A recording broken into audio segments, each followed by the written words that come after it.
Hey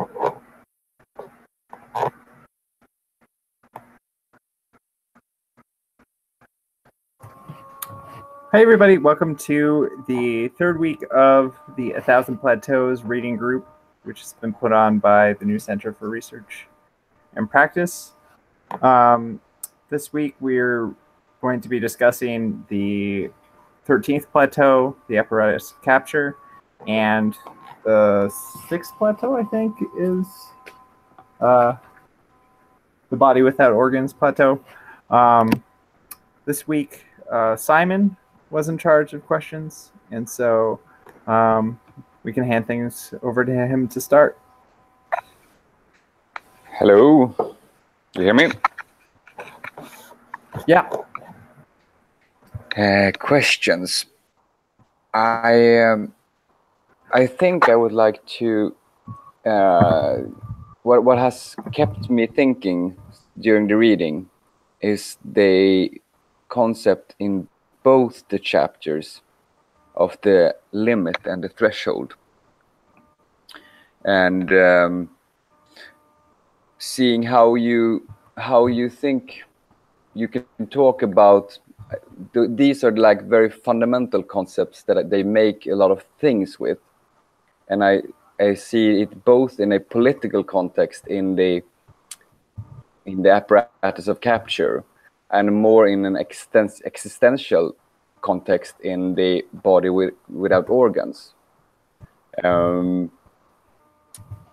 don't have any particular questions, but I would say that for me the limit and the threshold is basic concepts, and I want to hear like how you think about that to begin with. I have more questions later, but I can start with that maybe.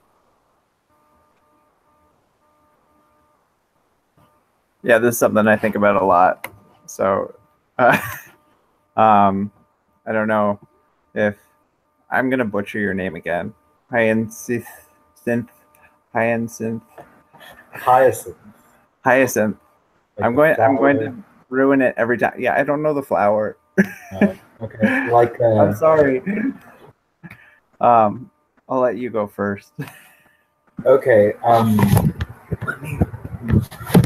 So this Simon, I think, and I were having a conversation, sort of, kind of about drugs in the group, and so I was thinking a lot about.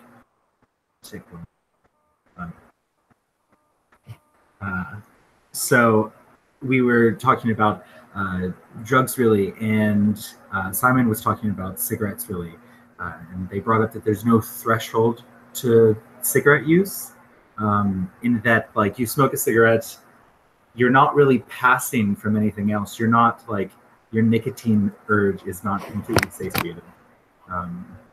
And so, like, there's always this, okay, I think, never mind, I'm not going to use that example.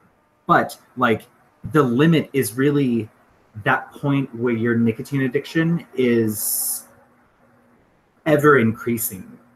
Like, you can tolerate this much nicotine before you die, I guess. You can eat this much caffeine before you die. But I guess the threshold would be like, wow. The bit about threshold was actually sort of confusing, maybe, now that I think about it. I can't really think of where the limit is other than my increasing tolerance, and at what point am I then crossing my experience of nicotine intoxication? I have an idea about that, and I'm actually thinking about Deleuze's life, because he was like a hardcore smoker, right? Yeah. So I think that the limit of a cigarette smoker, you could be like, I smoke a pack a day, right? Like, you could say that, and then your limit is that pack. But you can constantly, like, push past that limit, right? You can have another cigarette. You can have 2 more cigarettes, right? And then at some point you're smoking 2 packs a day, and then your limit might be 2 packs a day. And and you can again push past that limit. But when you push past that limit, you're not like entering into a new assemblage. You're just shifting the nature of your current assemblage. You're still a smoker no matter what's happening. And I think that we can think of at least two ways of pushing past the threshold within this assemblage. So the first would be sort of this botched deterritorialization, the botched body without organs. And I think we can look at like Deleuze himself as an example of this. Because he had, I can't remember exactly what he had some sort of lung problems late in life, which are what he was in the hospital for when he died. And so he had all sorts of breathing problems as a result of his cigarette smoking. So I think that there might be a limit or a threshold where you're no longer a cigarette smoker, but you're like you're someone with lung cancer. And that's like a different sort of assemblage, right? Whereas there could also be a threshold on the other side, which might not be such a botched attempt at deterritorialization, which could be to do like more minoritarian things, like nicotine patches or whatever, in order to quit smoking. And I think that would be passing through a new assemblage too, because it would be becoming something different. Like you're no longer a smoker assemblage, you're a non-smoker assemblage or something like that. And I think that there's an example of this that is pretty common to talk about. Like, oh no, I'm thinking about something. I'm thinking about like the virtual in relation to actualization and how like the boiling cup of water. I don't know if you know this example. It's used to typically talk about like intensities and pushing past thresholds. But if we imagine there's a cup of water that is on a stove and it's heating up, it is not moving in terms of quantity, but instead there's like a qualitative change to the water as the water heats up, and the heating is an intensity. And those intensities are like these minor or molecular things that are working upon the water, and then at a sudden point, just out like the state, it comes up in one fell swoop. In one fell swoop, the water starts boiling, right? And that's a change. It's pushed past the threshold into a boiling assemblage. So, and I think we could also talk about this in terms of the change from like a I think we can talk about it in terms of geology, how you go from like a stream strata to a river strata to an ocean strata or something, right? In order to change, so the individual assemblage, like the stream assemblage, can change within its own assemblage, but there's a certain threshold that if it passes that threshold, it's no longer a stream anymore. It becomes a river or something like that. And river might become, if it passes a certain threshold, a lake, or if it passes a certain threshold, it might become a valley if it dries out or something. But that's how I understand the difference between like a limit and a threshold, is that if you pass the limit, there's a change, but it's not an absolute change in the assemblage. The assemblage just shifts a little bit. So you go from a pack-a-day smoker to a pack-and-a-half-a-day smoker, whereas pushing through the limit enters into a new threshold where you're no longer a smoking assemblage or something like that. Yes. If we go to the chapter on apparatus of capture. As I've been reading it, I see these the primitive or the nomadic as these lines that somehow are, they search their own limit, but when they reach a certain point, they stop. They always are working against this kind of threshold.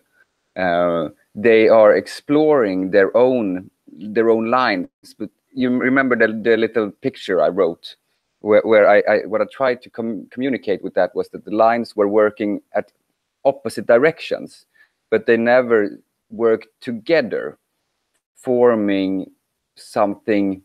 And when they started to form together, then something that was already present but in a different configuration made it go over to a threshold.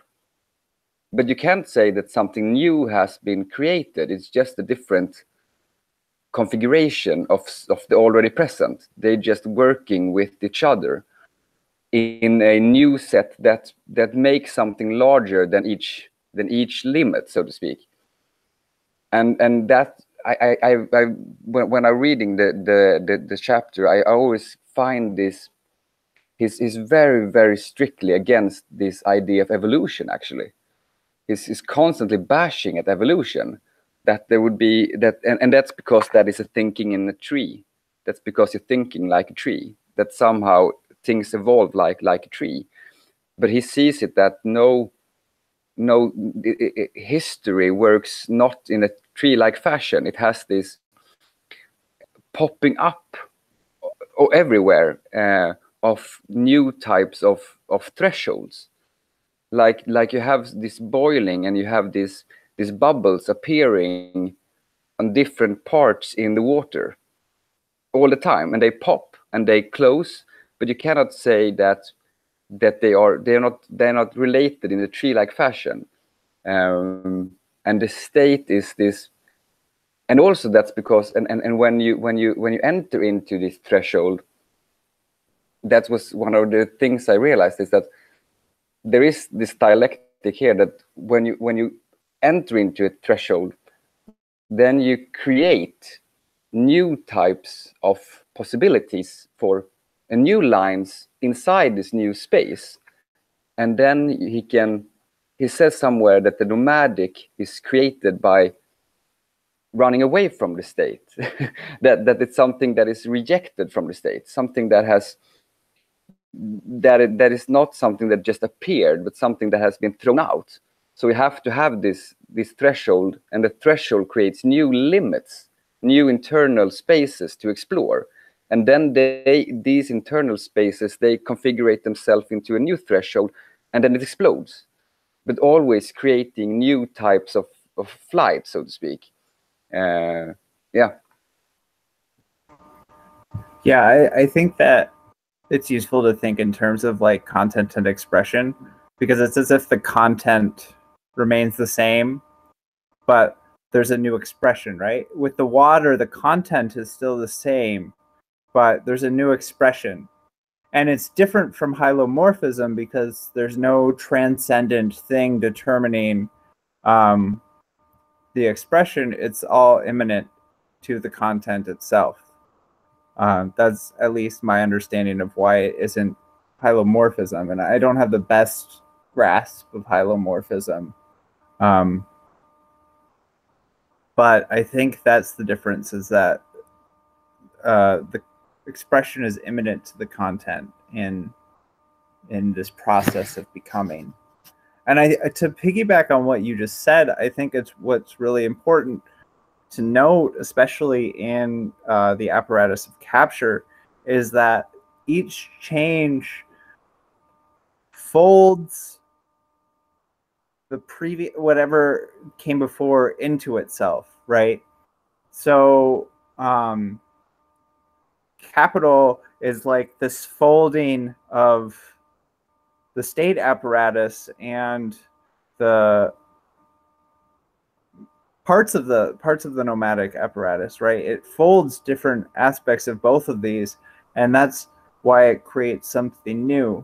And so you can't attack the state apparatus and the capitalist apparatus in the same way you would attack the state apparatus, because it's used the methods that were used to attack the state and internalized them in certain ways. It's folded them into itself, and so it requires new ways to attack.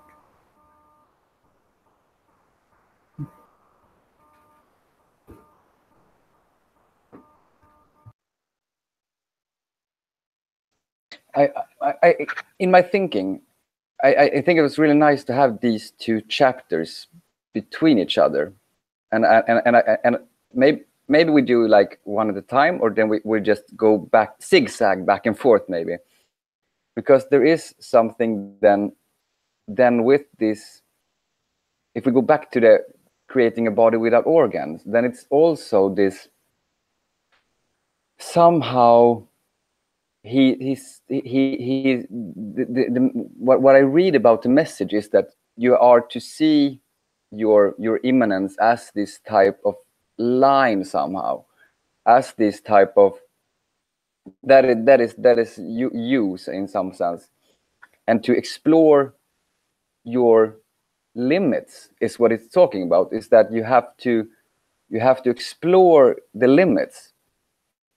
But you also, and then you have, as I see it, is that you also have like a dangerous threshold that you are able to, that you also can pass.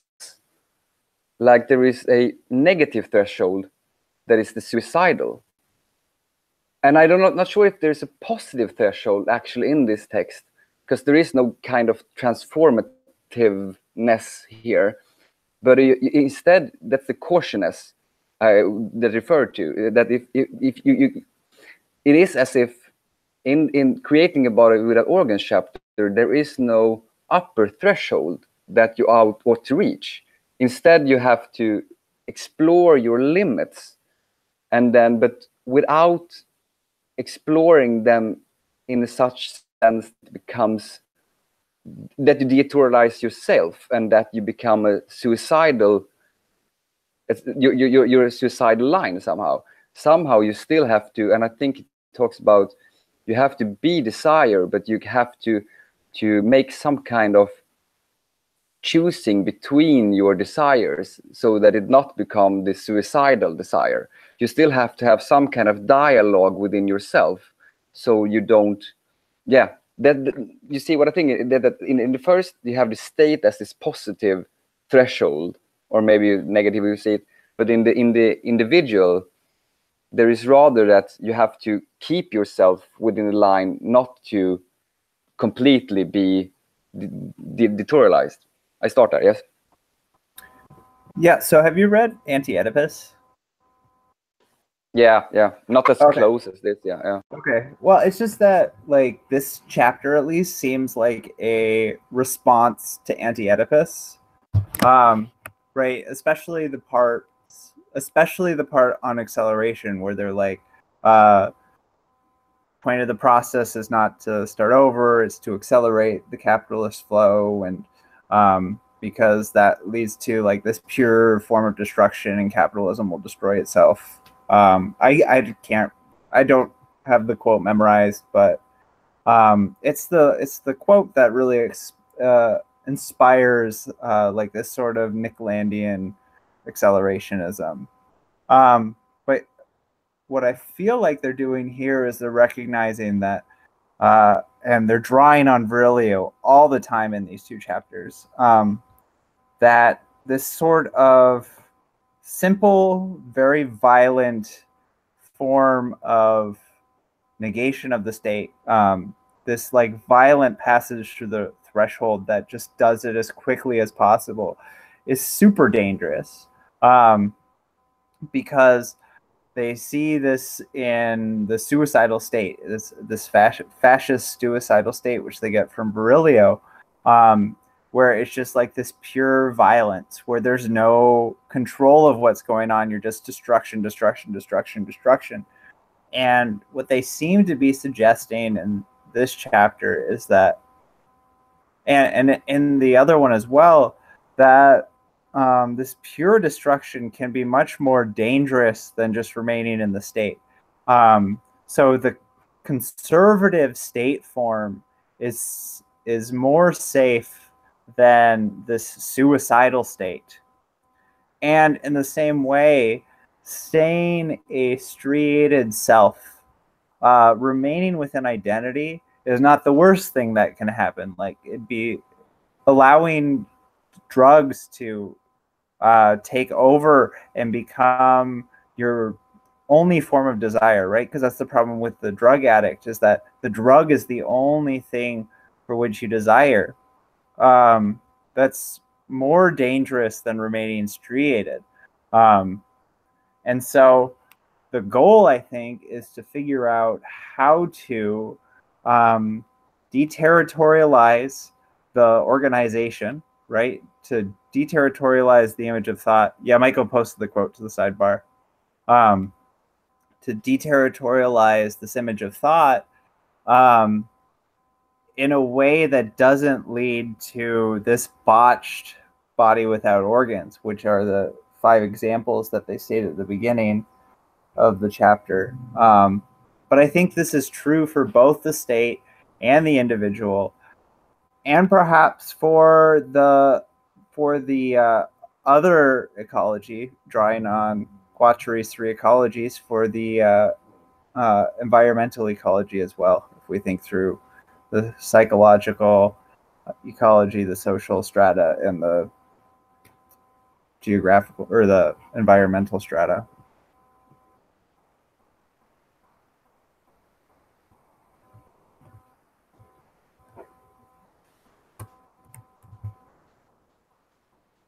Yeah, okay.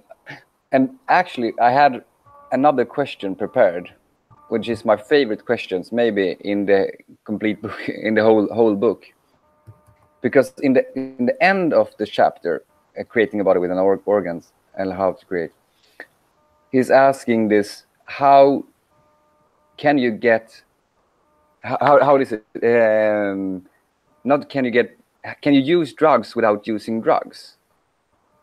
Or, as Henry Miller says, can you get sourced on water? Mm-hmm. And that is how. That is like the one of, for me, it's like one of the fundamentally philosophical questions in the text, is that he's asking, like, and it's actually very straightforward. Is that and how can you get drunk on water? And I love that, because that means you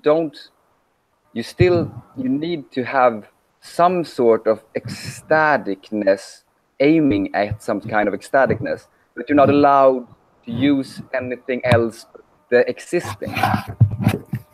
You somehow have to work with the given, and that's also the quote that you're not allowed. You have to stick yourself to a strata and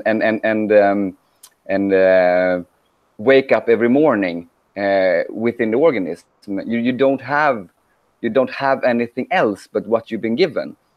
Yet there is this, but that's not it. You still have some kind of possibility of finding yourself in a type of relationship with the surrounding world that still makes you ecstatic in somehow. But it's that's, I think a lot about that question. So this is one of the chapters that I read and then read again, but there's so much like about the botched bodies without organs. Like a lot of them are about emptying, or like of emptying out, I guess, the interior of these things, and this like question of getting high without actual drugs. It's like, I can't think about this purely as he. Okay, I want to think of it as, how do I get high on heroin without doing heroin? Terrible example. And is there a difference there between how do I get high on LSD without being on LSD? Like, I know there's no difference there between the two. They're both drugs. They're both depleting something. They're both capturing something there. But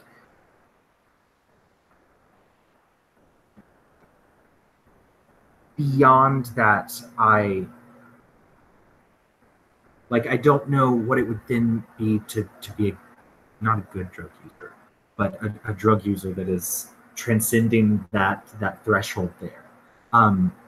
Like the question of the vape, I guess, in relation to like nicotine use. It's a much more mechanical relation in that it has all of these working parts, and also it's not this.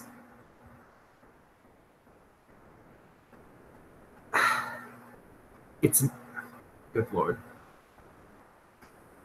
I'm not doing particularly well. I just lost my train of thought. That's okay. We can get back to you whenever it comes back. You're doing good. You're doing fine. I just want to say I don't think that they're against using drugs. Necessarily. I think that they think drugs are terribly, terribly dangerous. But I think somewhere I don't know if it's in this book or if it's in AntiOedipus, where they're just like, yeah, if drugs help you to de-stratify, then use them. But the point is to use them and not be used by them. And that's the danger of drugs, right? Is that drugs have this ability to use you to become like that. You become the thing that is used rather than the drug that's being used. And so they think that oftentimes it's like way too dangerous to use drugs. So it's not like a moral imperative that one shouldn't use drugs. They're just like, it's super dangerous to use this thing. But I think we're always supposed to use the tools that are available to us and the tools that work, right? That's the central message of like the first plateau, is just like, use what works. Like even in this book, they're like, if something doesn't work, discard it. Use the tools that work. So if drugs work as a de-stratifying tool, use them. But they might not be as effective as you think they are, and they might just end up de-stratifying you to this botched body without organs. This is so the question, I guess, of the drug using you is like examples of wooks, people who go around these music festivals and tout the glories of LSD. But like, I've heard it described as these people taking this incredibly, I guess, potentially revolutionary experience of LSD and internalizing it, I guess, and making that part of the state of their ego or something. So therefore, it's not about this tool, it's then about what that tool made of them. And this is like Dale Pendle, the poet, talks about the drugs as allies, and how each of them have their own sort of effects and their own sort of purposes. And he sort of personifies these allies as the material effects of its being here today. So like cocaine, its effects are inseparable from the effects that, from CIA moving it around the world or whatever. And also from the years that it's been used as a coffee substitute. And it's like, what is the opposite of the drugged body without organs? Is it like the Dionysian body without organs, the Maenad body without organs, the woman that has been so near to her god that she loses all of her mind, but is acting in favor of this natural order that Dionysus represents? Like, I don't think that's the answer. I think there's a more contemporary answer, but I was trying to think of a positive drugged body without organs. What I was thinking about is that he says it very, very eloquently, that he says that drugs do not guarantee permanence, meaning that it might, meaning it might not. But the quest is still for this immanent experience. It's like somehow that, and also when you say, Hyacinth, about the drugged body without organs, I would like to reformulate it, is that being a body without organs is an hallucinatory experience in itself. That is what he's aiming at. That is like the Arthur is like, you know, because if you don't have the organs, then you actually kind of in a state where the external and internal becomes one. So like creating, I would say that creating a body without organs is the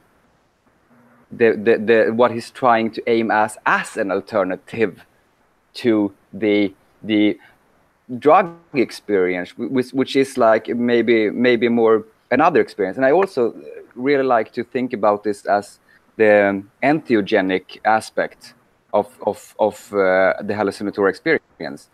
That in a sense, you know, this is commonly like DMT section, when we discussed it in DMT, and it's like consciousness in itself is an hallucination in some sense. Like you use this kind of LSD and DMT in your mind to be able to be conscious. So like you have a lot of entheogenicness in you. And also when he in his introduction, or the introduction, they say that to have been written this book or writing this book has been an hallucinatory experience. That this thinking in itself is an experience that is somehow, I would say that philosophy is being drunk on water in some sense. It's like the mind in itself is able to give you the experience, and you don't need to go into these assemblages outside of yourself. You don't need it, and therefore you become this nomad in some sense, because the nomadic is not in this striated relationship, but you are able to use the entheogenicness of the hallucinatory experience in yourself to reach some kind of state. Yeah. Yeah, I don't. I mean, I like the fact that they brought up the Tao in this chapter. Was very like in the context of drugs. I immediately think of traditional Chinese medicine, and this like concept of, let's see, just male intensities and female intensities being. I don't even know if you use the word intensities, but of things being interchanged. And like if we think about marijuana in Chinese medicine is said to be a hot and wet thing, and so it's a male kind of drug. And if you think about it as it relates to its experience, it's, I just got sidetracked about this, but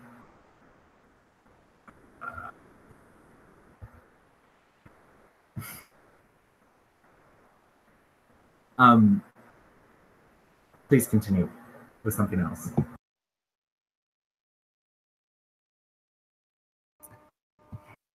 I think that there might be something to this idea that you were talking about of like thinking itself as a hallucinatory experience.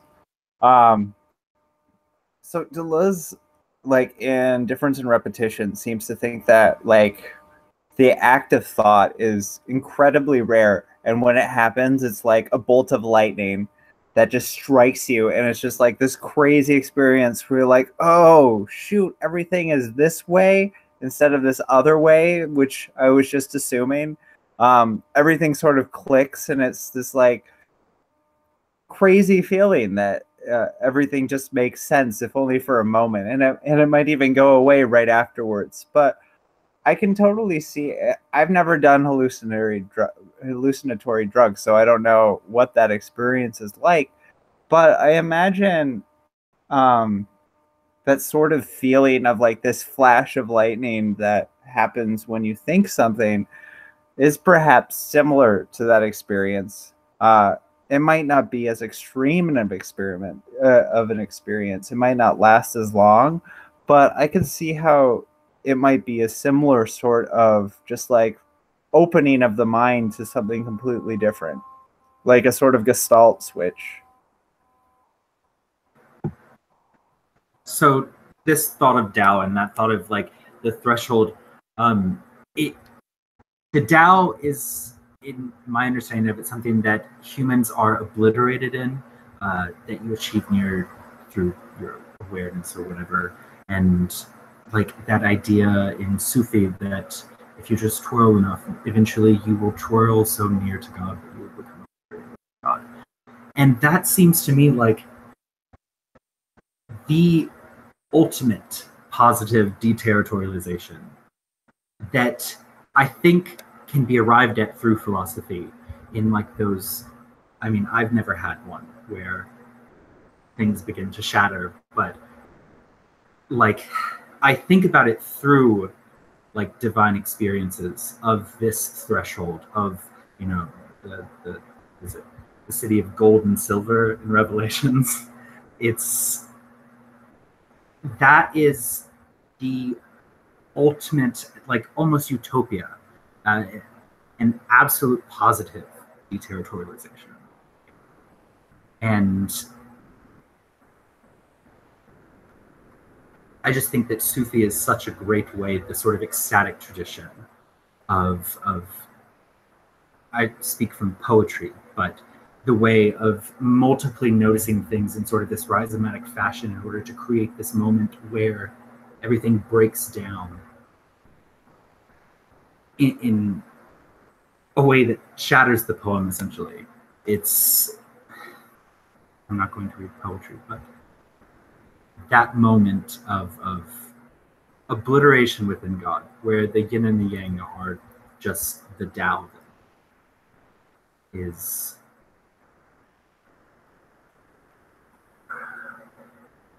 it just makes me think of, again, Russian cosmism, with that moment of resurrection that is this thing where God has become here again in a resurrected, I guess, after Nietzsche, as this beautiful Sufi experience. But yeah. Very, very good point. I also would like to think that when you talk about this Sufism, if we use that, I also like to see those types of spiritualities as very much embedded in very rigorous structures. They're not apart from something, but they have found, in this case, this Islamic orthodoxy, which gives them this room actually to be able to dwell, because they are surrounded. They're in a very, very stable strata that makes them, that also has the openings, as we said, like when you have like organized religion, is in a sense is this threshold that in a sense then also opens up this kind of mystical experience that you have to, like, I'm a Catholic myself, so this is very personal for me, because I feel that I have what the priest told me, that, you know, like if you go out on a balcony and if you don't have defenses, then you shy back and you place yourself against the wall. But if you have some kind of boundary, then you are brave. Then you can be brave enough to go to the edge. You can go to the edge and look out, because you have some kind of boundary that makes you more open than if you were in a totally deterritorialized, non-stratified space.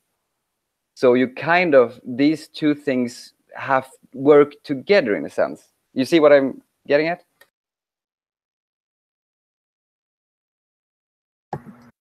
Yeah. So about Sufi again, it's I can't help but think about it as separate from like its sort of nomadic beginnings of like people who hadn't even heard of the Prophet Muhammad traveling across the desert preaching this, imminent God. And I think about it, this relates to the bit, I guess, that we read in Apparatuses of capture of which one came first. Like, the Sufis, long before Muhammad had come, had sort of already organized themselves in a state-like way. There were these Sufi prophets who predated Muhammad, who, I guess would act as the magician king. And then there were orders of teachers. But still, in the middle was this great thing that proved that, we were all the same thing, and that all of this bullshit was whatever, just through twirling. And it's...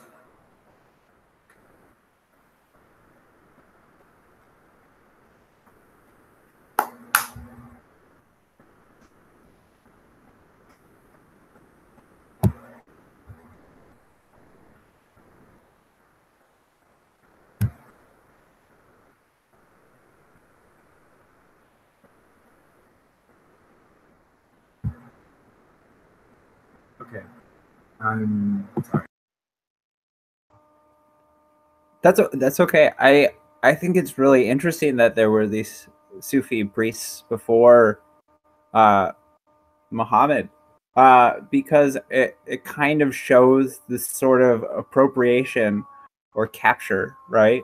That the sort of supple, maybe rigid, is sort of captured by a new force, right? A force from the outside, perhaps. I don't know whether it was God talking to Muhammad or some other sort of force that was acting, right? This force from the outside is able to come and it's able to capture those flows, right? It's able to capture the Sufis' flows.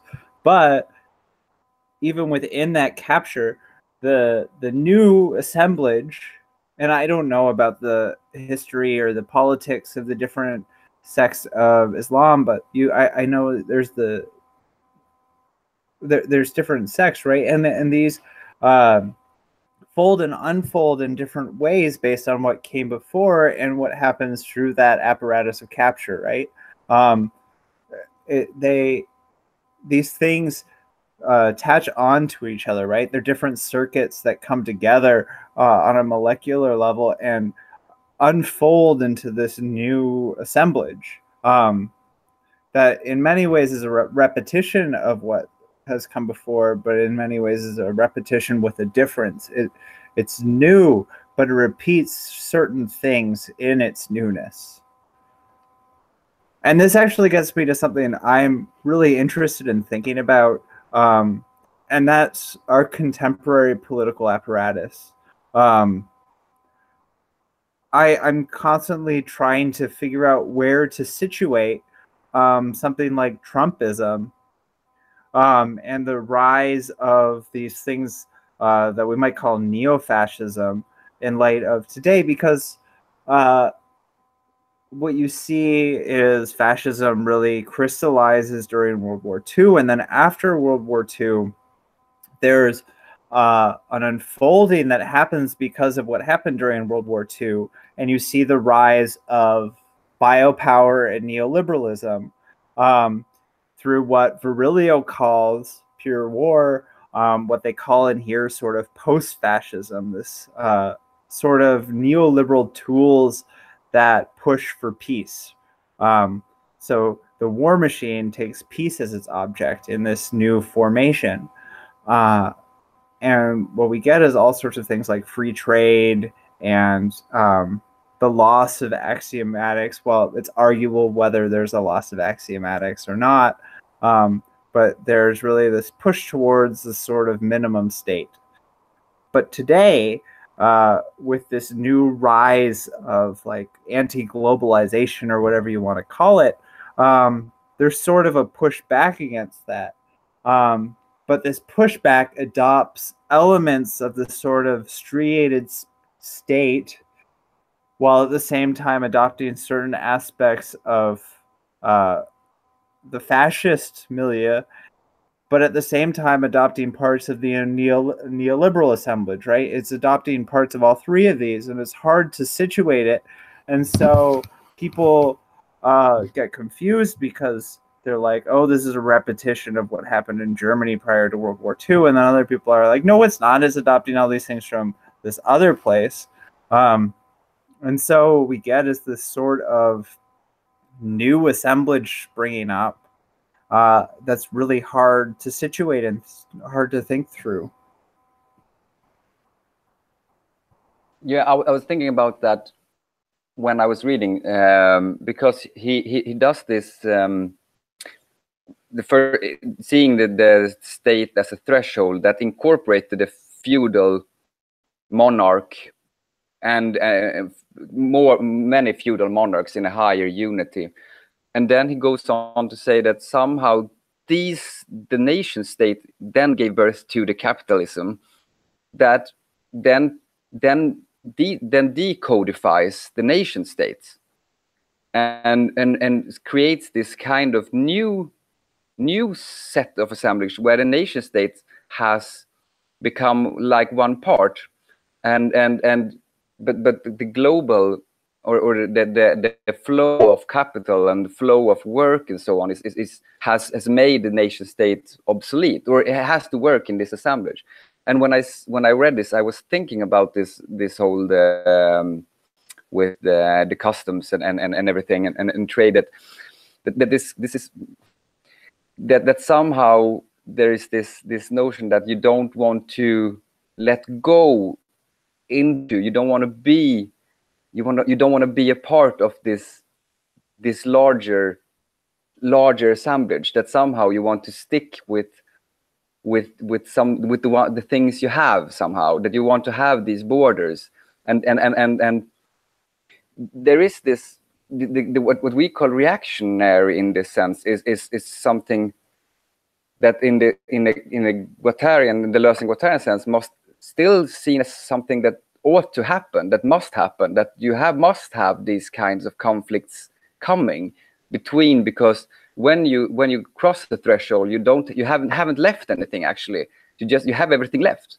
You just have you just have a new configuration, and if this configuration don't work, then you will go back to earlier phases. There's no, we are not at the end of history. We will just we're not. This is not the final system. It will, and ultimately will also somehow create new types of flights from the system. It will force those to happen. It's inevitable that somehow the system will create something that will try to break out of it in somehow. The question is not if, but what kind of breaking out of it will happen. Yeah.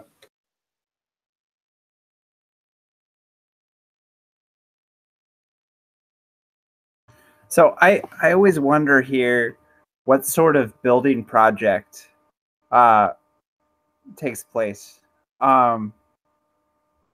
Because like the goal for like this body without organs, like it's not simply just a smooth space, as people have often said. It's sort of in between the smooth and the striated, and like more accepting of this flux. And this goes back to like that line from the first page of the book, which I've increasingly like turned towards, which suggests that to reach not the point where one no longer says I, but the point where it is no longer of any importance whether one says I.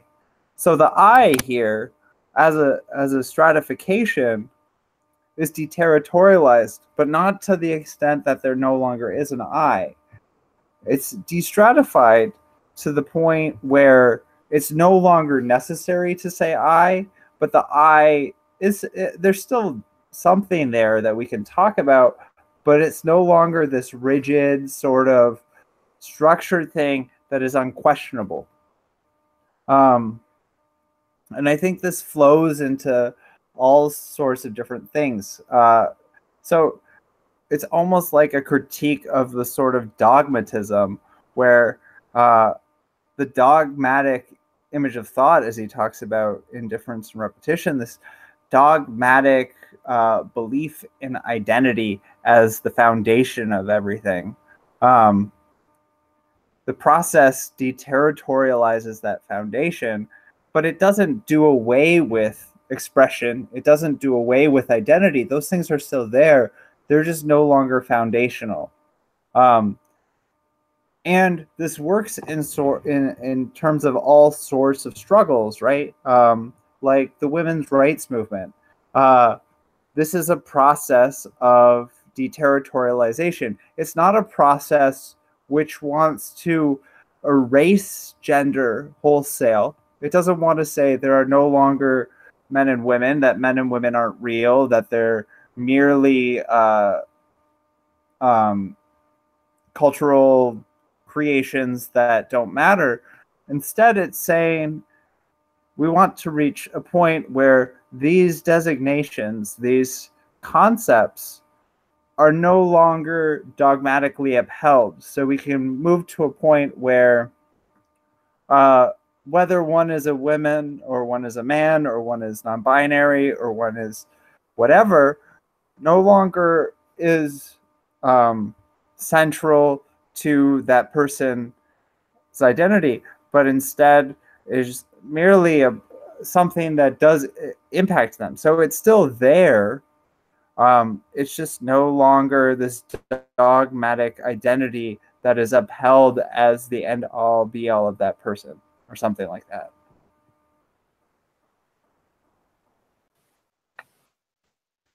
I think that's very good analysis. What I'm thinking about when you're saying that is how to be able to think like that, you need some kind of courage or something to be able to, without, to be able to see, because identity here is also some kind of safeguarding, some kind of some, if you remove that, you're very, and you're always at the risk. It's a very riskful business, because you're always running the risk of losing yourself.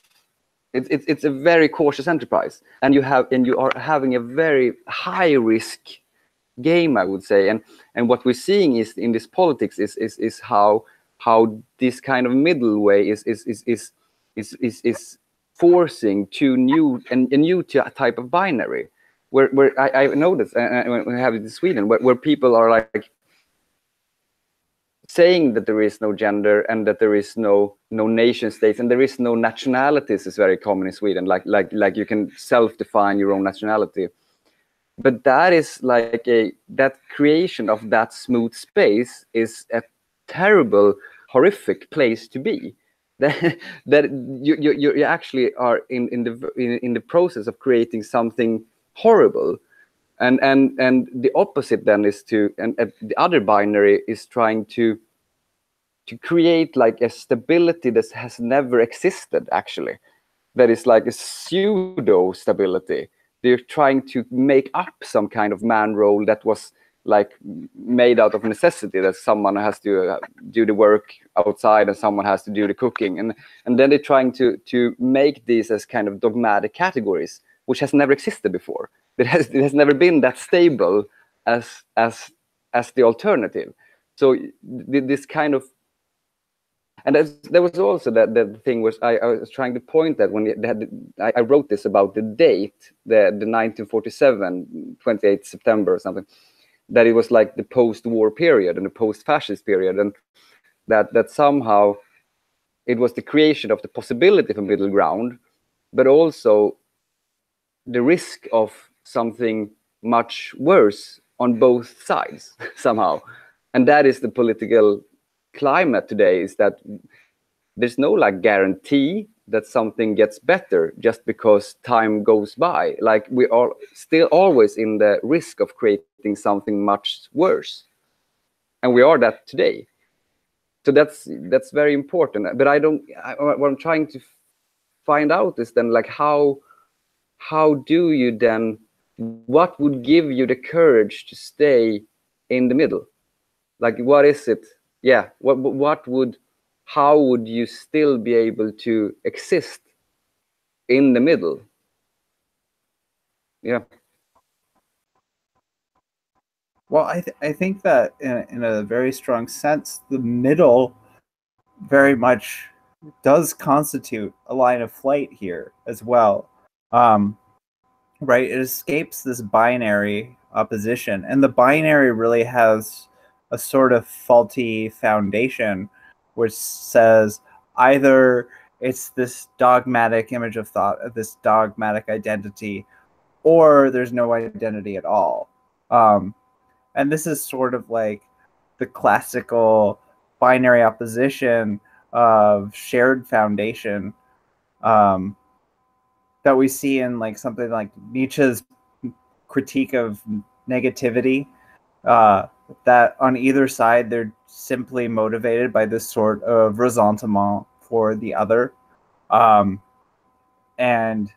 yeah, it requires like this affirmation that doesn't simply like fight back against the other, but affirms this sort of middle ground. And yeah, that affirmation would take some sort of courage. I think so. On that line of two genders or no gender at all, like, so we know how that played out in the 90s. Judith Butler came on and said it's all performative, which basically lets both things happen, but still the academic, yeah, it's both. But nowadays, like, we have entire websites dedicated to lists of genders, and entire repositories of flags for every gender that you can possibly imagine. Genders for nebulas, genders for colors, genders for times of years, genders for numbers.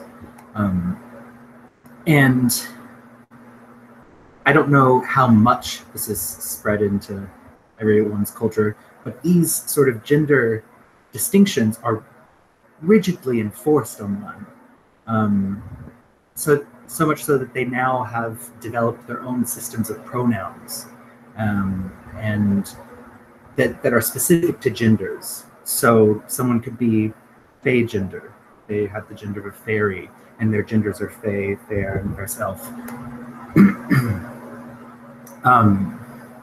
But it's interesting how now that we have sort of gone past this binary thing, we have this immense amount of genders, but they are being rigorously enforced so that it's not, oh, you know, you have you're a male or you're a female and we can then sell to you or code you in a certain way. It's now you are this gender and we can sell this to you because you like the color blue in this particular shade and with this particular imagery. Like, it makes me think of the societies of control, that it's just this really particular marketized, atomized gender that you can be sold to. And on that, you know, bit of courage, what does it take to live in between this, I guess it's now a binary of the old system of there's no gender or there's two genders, and this new system of there's all of these genders other than you as a person, other than you as a human gender. What is that thing in the middle? And I don't know, I think the thing in the middle is like the thing that you're after in psychotherapy, that ultimate sort of, that there is no need for outside signification. Or like, maybe I myself am so much of an outside that there is no inside that I would need to refer to. Not that I think we need to be completely need to see all of my flesh and everything else. But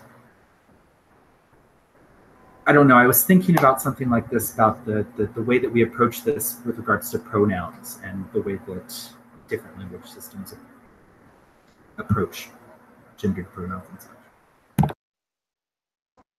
Yeah, I think that's really interesting. I think that you raise two important problems with this sort of process. The one being that these transitions we make, these moves, these lines of flight that we follow, always are in danger of being re-territorialized or being captured by the capitalist assemblage, because it's really good at that, right? The classic example I always think about is like the shift from Stonewall to Pride, where Stonewall is like this revolutionary act against the state, and then Pride now is just this giant capitalist festival thing. At least all the Prides I've been to. It's like, this Pride was sponsored by Home Depot. And the other is that even if we were to avoid that, there's still the risk of like just re-stratifying whatever comes next, right? Whatever comes next and making it very rigid. So if we were to take on, I feel sort of uncomfortable talking about this as a cis person, but if we are to take on like a fairy gender, to what degree does that simply replace the old striated structure? Does that become sort of this rigid sort of designator that is then equally as dangerous as like woman as a gender category, or man as a gender category, or something like that? Is there a degree to where it can fall back into the same traps as before? And then we're having to escape that again. I don't know. But I think those are two dangers that we have to be aware of in terms of restriating once we've accomplished, right? Because we're fighting against pressures from both sides. There's the pressure to not destratify too fast, because we could botch it and turn into the cancerous body without organs, the fascist body without organs. But on the other side, there's always Oedipus trying to block us and restriate. Yeah, and when you mentioned that, Hyacinth, about these many identities, I think we had this in our first discussion about the segmentarity or the segmentation, that you actually have just taking something which is unsegmentizable, which is somehow the existence in itself, and you've just created a lot of segments, like you just segmentized up everything. And in a sense that the side effect of that is that you also, in a sense, and what you're pointing at is that you, in a sense, you limit your freedom. If you had a wider category, then you could at least say that I cannot fit in this wide category. But if you have a very segmentized optionary, then you have to choose, and then you end up with a lesser degree of choice. There is some sense that it's such a segmentarized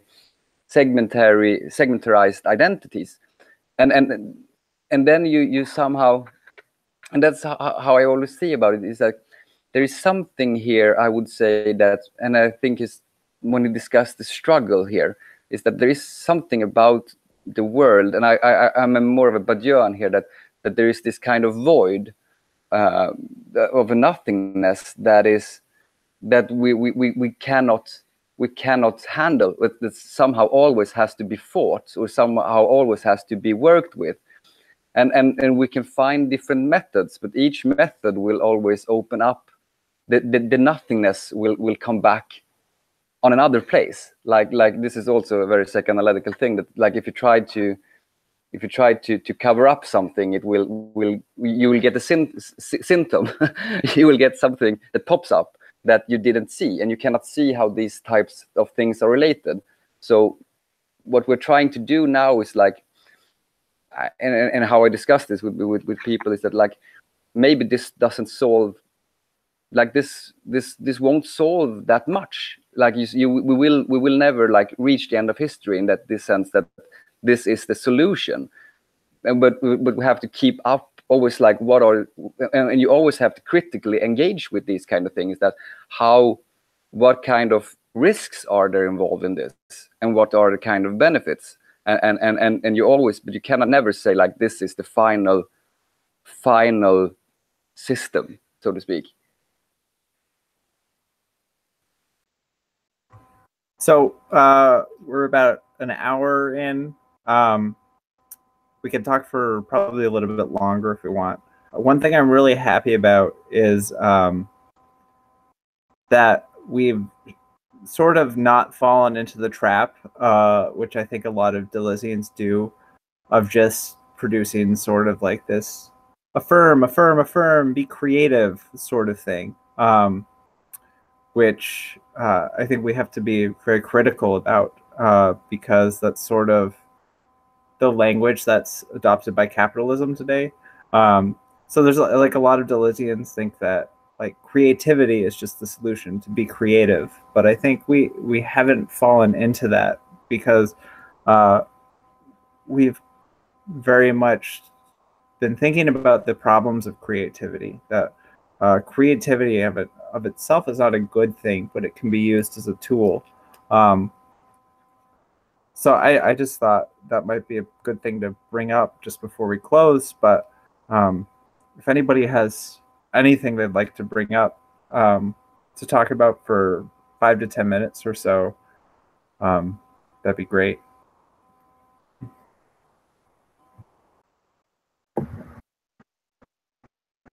I don't really have anything to talk about other than to sort of riff off that bit of about sort of being critical of creativity. Because I don't know, being around a lot of artist people, there's this tendency to just think that because someone put effort into a creation, that's good and that's all you need. But like, I like to think about it like going to a poetry reading. You go to a poetry reading and this person's read something that, you know, they were really experimental with, and they had a computer generate lines, and then they had another computer organize those lines, and there was a new poem about it. Afterwards, you've read that poem and you have no idea what they're talking about because the computer doesn't know what you're talking about. But that kind of stuff will get lauded, and you know, people just stand because it's so abstract. And oh, you created something that was effort, that required a lot of activity. And like, that's just accepting the fascism of the computer's poetry. Maybe I shouldn't call it fascism, but I might argue that there is a certain fascism to computer-generated poetry. Microfascism. Yes, a microfascism of computer-generated poetry. There's a book that does this, that allows you, as you read it line by line, computer generates a new line of poetry for you to read. And it has, you know, several. It's an enormous number, but that does nothing but destroy the actual reading of poetry. It destroys, like, to think about this content versus expression thing. Like, if the content is constantly changing, there's constantly a new expression, but that expression, because it's not set and sort of has to affect something else, it creates this muddled experience of the art, I guess. Which I guess would deny us that obliteration before the sublime or the divine here, that absolute thing that I hope most art strives for. That actually does strike me as a sort of microfascism, because it's just like destroying. It's a relative deterritorialization, right? Because it's constantly destroying the poem and recreating it as a new poem. But that does seem like a sort of fascism. It's sort of in between, sort of like a fascist apparatus and a biopolitical one, where there's just this constant where because it's treating the various lines or segments as sort of individuals, because it's a computer, and it's putting them all into an algorithm, and it's interesting to think about like where biopolitics enters into it. It's not in this case politics of life, but politics of these sentences, but it's essentially doing the same thing as what sort of a biopolitical apparatus does when it turns people into individuals who are just like numbers within a machine. It's sort of like this trend called ergodoic literature, where you have to work in order to create this thing. Like, what is it? Marc Z. Danielewski's House of Leaves. It's this book that has all of these different, it's full of shit, really. Everything from incredibly long lists of Renaissance architects to hinges. But like there's a certain micro-fascism about that book to try to hold it, to understand all of it. That I won't say that Danielewski does this, but certainly a lot of people who read Danielewski's House of Leaves sort of like will subject you to this, oh, you have to read it multiple times because it's this, this, and this, and this. And it's a perversion of literature in the end. That everyone must work in the exact same way to get this. Oh, Leaves of Grass by Walt Whitman, yeah.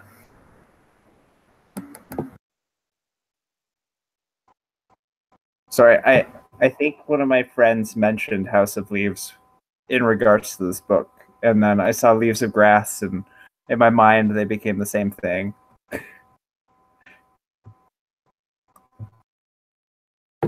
It's definitely like the fact that they bring up Walt Whitman and Grass of Leaves, or Leaves of Grass, is again, he being an ecstatic poet, and a Western one too. I find it. There's so many great references to literature in this book. But I think you have a very interesting point there with this critique of creativity. I cannot say how at the moment. I will have to think about it more. But I will say I think we will be able to get back to it more if we continue reading. And I also think spontaneously, I have read this Becoming Animal in a sense. And that is that somehow our consciousness has the ability of the abysmal within us, in a sense. And the computer has not the self-referential abyss to work with, but we have this kind of nothingness within.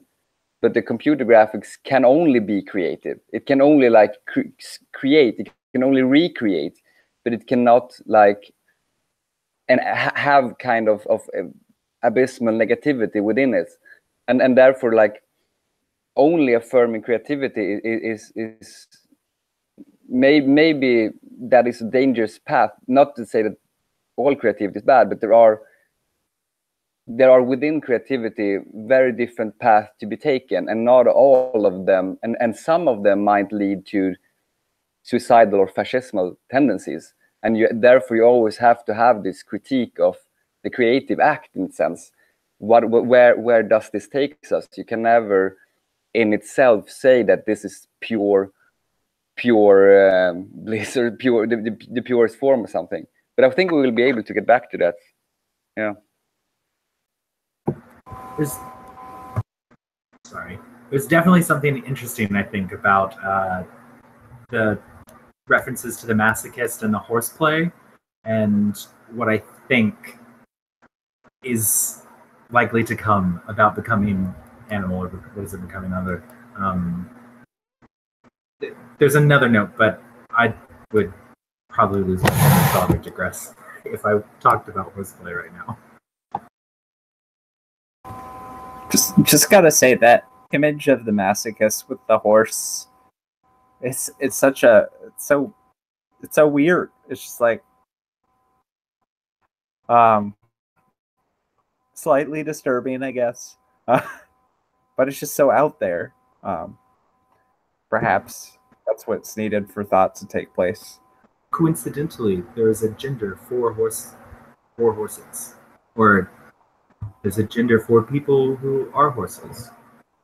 Becoming horse. It's becoming horse. Okay, so thank you guys for coming this week. Sorry, it's a little bit unfortunate that not more people showed up, but I'm pretty happy with the talk. I think we did good. So next week we are going to be talking about the third plateau, 10,000 BC, the geology of morals, who does the earth think it is, and the 14th plateau, 1440, the smooth and the striated. So either I can come up with questions next week, or one of you can do it if either of you would like to. I could commit to come up with questions for one of the things, probably. Okay, which one would you prefer? Geology of morals? Lobster? Okay. Yeah, that's probably the easier one. Also, the smooth and the striated gets into all like weird math stuff, so it's a fun one. Yeah, so we'll meet next week. As far as I know, it'll be at the regular time. And I hope to see you both there, and hopefully some more people will be able to join us. But yeah, awesome. Thanks for a great discussion, guys. Great talk, guys. Thank you.